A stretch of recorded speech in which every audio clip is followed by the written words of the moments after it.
एक बार फिर सोच लो मोनी, हम अब भी साथ साथ रह सकते हैं। उदय ने आखिरी बार मोनिका को समझाने का प्रयास किया। मोनिका खिड़की के पास खामोश बैठी सोने में कुछ निहार रही थी। उसने कोई प्रतिक्रिया नहीं दी। शायद वह सड़क के पास गेस्ट हाउस में आते जाते ग्राहकों को देख रही थी।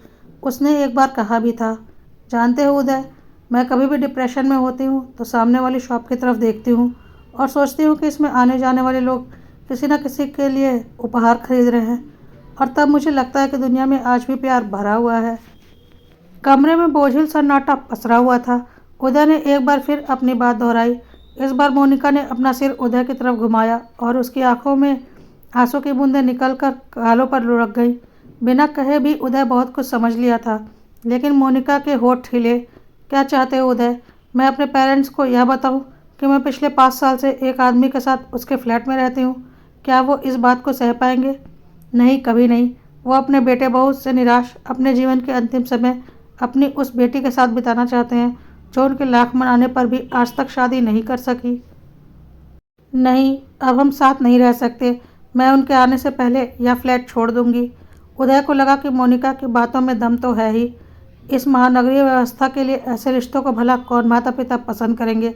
या तो बस इस महानगर की दौड़ती भागती जिंदगी का एक सुविधाजनक रास्ता है।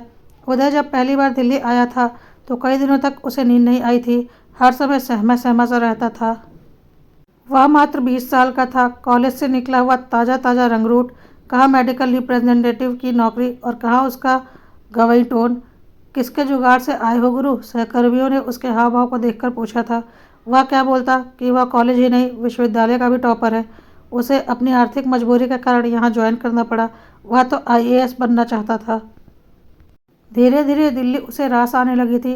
वह भी रेस के घोड़े की तरह सबसे आगे निकल जाने की चाहत में दौड़ने लगा था।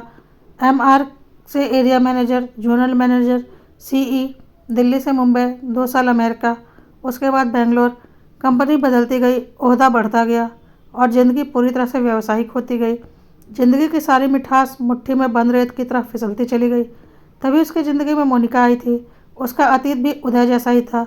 इलाहाबाद जैसे छोटे शहर से MBA किया था उसने। वह भी दिल्ली होते हुए बेंगलोर पहुंच गई थी, उसी के कंपनी के फाइनेंस विभाग में। लंच के दौरान कैंटीन में पहली बार मोनिका से मिला था वह। हेलो, मैं मार्केटिंग में हूँ। मोनिका के होठों पर एक मासूम मुस्कुराहट नाच गई थी। सर, मोनिका, फाइनेंस में हूँ। उसकी मुस्कुराहट में अभी भी कस्बाई खुशबू बरकरार थी। उदय को पहली नज़र में ही मोनिका भा गई थी। फिर तो वे अक्सर मिलने लगे। कैंटीन के लंच से शुरू हुई यह मुलाकात धीरे धीरे दोस्ती में बदल गई। भागती जिंदगी से चुराए कुछ फुर्सत के पलों में ऑफिस के बाहर भी मिलने लगे। मोनिका बहुत बातूनी थी। जब तक उसके साथ होती लगातार बोलती ही रहती। जानते हो उदय, 12वीं पास करने के बाद पापा मुझे कॉलेज में दाखिले के लिए ले गए तो रास्ते में उन्होंने क्या कहा? मोनिका, मैंने तुम्हें राक्षस और हीरामन तोते की कहानी सुनाई थी ना। जिस प्रकार राक्षस की जान हीरामन तोते में थी, वैसे ही हम सब की जान तेरे में है। बेटा, ऐसा कोई काम मत करना कि हम सब मर जाएं। हमारे यहाँ तो हाई स्कूल में आते आते बेटियों के हाथ पीले कर दिए जाते हैं। मैं तुम्हें पढ़ाना चाहता हूँ, तुम्हें ऐसे पंख देना चाहता हूँ कि तुम खुले आकाश में उड़ सको, लेकिन बेटा ऐसा कोई काम नहीं करना कि तेरे पापा का सिर नीचा हो जाए। पापा बोलते बोलते भावुक हो गए थे। माँ तो कभी नहीं चाहती थी कि मैं MBA करूँ। सारा पैसा इस पढ़ाई पर ही खर्च कर देंगे तो शादी में किसके आगे हाथ फैलाएंगे? आप चाहे जितना भी पढ़ा लिखा दें, बिना दहेज के कोई नहीं हाथ थामेगा। अम्मा समझाती रहती, लेकिन पापा ने मेरा दाखिला करा ही दिया। नोएडा के विमेन हॉस्टल के गेट पर मुझे छोड़ते समय पापा की आंखों में आंसू थे। मोनी, मैंने तुझे पंख दे दिए बेटा, तू खूब ऊंचा उड़, लेकिन अपनी ज़मीन ना भूलना। जिस दिन ऐसा हो गया समझ लेना सब खत्म हो जाएगा। ज़मीन याद रखेगी तो मेरे दिए हुए संस्कार भी याद रहेंगे, और तब भावनाएं भी होंगी और तेरा वजूद भी। मैंने पापा की सीख को सदा अपने साथ रखा, शायद तभी मैं आज भी जिंदा हूँ। ग्लोबलाइजेशन के इस दौर में भी, जहाँ भावनात्मक कुछ भी नहीं रह जाता, जहाँ आदमी धीरे धीरे मशीन बनता चला जाता है, नोट कमाने वाली मशीन। फिर भी एक दिन ऐसा आया जब मोनिका विमेन हॉस्टल छोड़कर उसके साथ रहने आ गई, उसके 2 बेडरूम के फ्लैट में। मोनिका चाहकर भी अपनी लोअर मिडिल क्लास फैमिली को उदय के बारे में नहीं बता पाई। एक ही छत के नीचे रहती है, जिससे उसके विचार मिलते हैं, जो इस विशाल समंदर में उस जैसी नन्ही मछली की सुरक्षा में अपनी हथेलियों का सहारा देने के लिए तत्पर रहता है।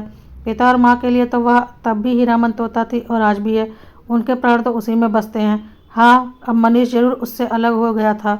मनीष, उसका भाई, उससे 5 साल छोटा था, जो आज की तारीख में गुड़गांव के एक मल्टीनेशनल कंपनी में इंजीनियर था, जो 4 लाख सालाना पैकेज के बावजूद अपने बूढ़े माता पिता को नहीं रख पा रहा था। थके हारे माता पिता अपने जीवन का अंतिम पड़ाव अपनी लाडली बेटी के सानिध्य में बिताना चाहते थे। उदय का फ्लैट तीसरे फ्लोर पर था। खिड़की पर बैठी मोनिका अभी भी बाहर कुछ खोजने का प्रयास कर रही थी। गिफ्ट शॉप कब का बंद हो चुका था।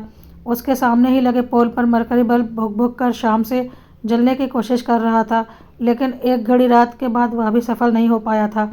मोनिका को लगने लगा था कि उदय उससे प्यार नहीं करता, सिर्फ अकेलेपन का डर उससे उसके साथ रहने पर मजबूर हुए है। नहीं तो वह अपने इस संबंध को सामाजिक मान्यता तो दिला ही सकता था। यदि आज वह पति पत्नी होते तो उसके पिता को भला क्या आपत्ति होती, लेकिन उदय को तो विवाह एक बंधन लगता है। वह अक्सर कहता, प्यार की हत्या करनी हो तो शादी कर लो। उदय किसी भी हालत में मोनिका को नहीं खोना चाहता था। वह 36 को पार कर चुका था। सिर के आगे के बाल साथ छोड़ चुके थे। धीरे धीरे वह गंजेपन की तरफ बढ़ रहा था। मोनिका भी तो 32 की हो चुकी थी। उसके घुंघराले बालों के बीच इक्का दुक्का सफ़ेद बालों का झांकना शुरू हो गया था। अभी पिछले साल ही डॉक्टर ने उसे डायबिटिक घोषित कर दिया था। एकाएक उसकी भागती जिंदगी में ब्रेक लग गया था।